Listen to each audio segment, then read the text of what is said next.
SSC ২৭ and ২৮ ব্যাচের জন্য এখন থেকে নেওয়া উচিত একটা গোছানো প্রস্তুতি। নবম দশম শ্রেণীর এই সময়টাকে পড়াশোনার স্ট্র্যাটেজি ঠিক থাকলে এসএসসি তে গোল্ডেন এ প্লাস পাওয়া অনেক সহজ হয়ে যায়। তো দ্যাট আজকের ভিডিওতে তোমাদের সাথে শেয়ার করছি একটা লজিক্যাল ৫টা টিপস, অ্যান্ড লাস্ট টিপসটা আই গেস তোমাদের অনেক এফেক্টিভ হবে, অ্যান্ড আই নো দ্যাট এরকম টিপস তোমরা অন্য কোনো ভিডিওতে পাবে না। যেহেতু আমি SSC ২৬ batch and HSC ২৮ batch, so real life experience থেকে তোমাদের সাথে আজকে স্ট্র্যাটেজি গুলো শেয়ার করছি কিভাবে তোমরা এভরিডে রুটিন অ্যান্ড অলসো পড়া স্টার্ট করবে। So hello everyone, it's me Mayesha and welcome back to my another venue video in my YouTube channel. তোমরা যারা এসএসসি ২৭ অ্যান্ড এসএসসি ২৮ ব্যাচ আছো, তোমাদের সাথে শেয়ার করছি আজকের ৫টা টিপস। তো চলো ফার্স্ট টিপসটা তোমাদের সাথে শেয়ার করি। Tips number 1, syllabus analysis and also strong basic make করা। সাধারণত আমি যখন এসএসসি পরীক্ষা দিই তখন প্রিপারেশনের সময় সিলেবাস অ্যানালাইজ করেছিলাম পারফেক্ট ভাবে।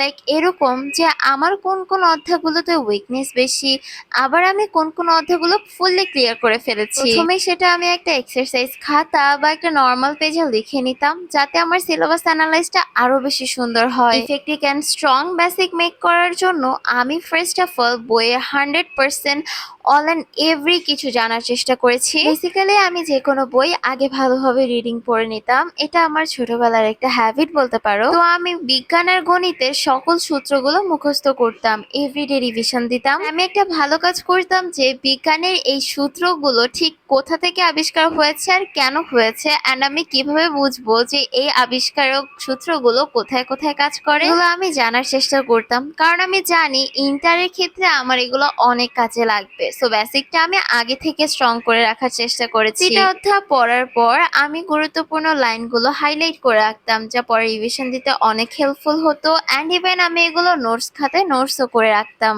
সো ফার্স্ট নাম্বার টিপসে তোমরা এই যে strong basic and also syllabus অ্যানালাইসিসের কথা শুনলে, এগুলো তোমরা চাইলে অ্যাপ্লাই করতে পারো for your better preparation. Tips number 2, ২ number টিপসে আমি যেটা রেখেছি সেটা হলো স্মার্ট নোট মেক করা। পড়ার সাথে সাথে নিজের ভাষায় শর্ট নোট বানানোর অভ্যাস করতে হবে। অনেকেই ভাবে যে এই নোটসগুলো হয়তো বা আমরা বইয়ের ভাষায় পড়েছি, বইয়ের থেকে আবার এগেইন বইয়ের ভাষায় নোটসগুলো কমপ্লিট করব, বাট এটা একদমই রং আইডিয়া। এটা জিনিসের যেমন রুলস অ্যান্ড রেগুলেশন থাকে, নোটস করার একটা পারফেক্ট রুলস হচ্ছে যা তুমি পড়ছো, যা তুমি বুঝছো, কিভাবে সেটা হচ্ছে তা তুমি নিজের ভাষায় এক্সপ্লেইন করো, অ্যান্ড এটা যেন পরবর্তীতে একবার দেখলে আবারও মনে পড়ে যায়। সাধারণত নোটস করব আমাদের পরবর্তীতে বুঝতে সুবিধা হওয়ার জন্য এবং রিভিশনে কাজে লাগার জন্য। নোটসের থেকে বড় একটা সিক্রেট হলো একটা ভুল খাতা বা মিস্টেক লগ বানানো। হয়তো বিষয়টা তোমরা অনেকেই বোঝোনি। ক্লাস টেস্ট বা গাইড বা এক্সাম দিতে গিয়ে যেই ম্যাথ বা থিওরি গুলো ভুল করবে সেগুলো এই খাতায় লিখে রাখবে। পরীক্ষার আগে রাতে এই খাতাটাই হবে তোমার সবচেয়ে বড় পাওয়ার, বিকজ অফ যখন তুমি এই ভুলগুলো দেখবে এক্সাম হলে যাওয়ার পর তোমার এই ভুলগুলোর কথা চিন্তা হবে এবং তুমি সেম ভুল আর এগেইন করবে না। চলে আসে টিপস নাম্বার 3-তে, সিকিউ অ্যান্ড এমসিকিউ কমপ্লিট করা। অনেকেই জানো যে আমাদের এক্সামে সিকিউ থাকে, দ্যাটস মিনস সৃজনশীল, অ্যান্ড এমসিকিউ থাকে অনেকগুলো সাবজেক্টে 30টা, আবার কিছু কিছু সাবজেক্টে 25টা করে। সো ফার্স্ট অফ অল একটা চ্যাপ্টার শেষ হওয়া মাত্রই ওই চ্যাপ্টার সিকিউ, দ্যাটস মিনস সৃজনশীল অ্যান্ড বহু নির্বাচনী অর্থাৎ এমসিকিউ প্র্যাকটিস করে ফেলতে হবে।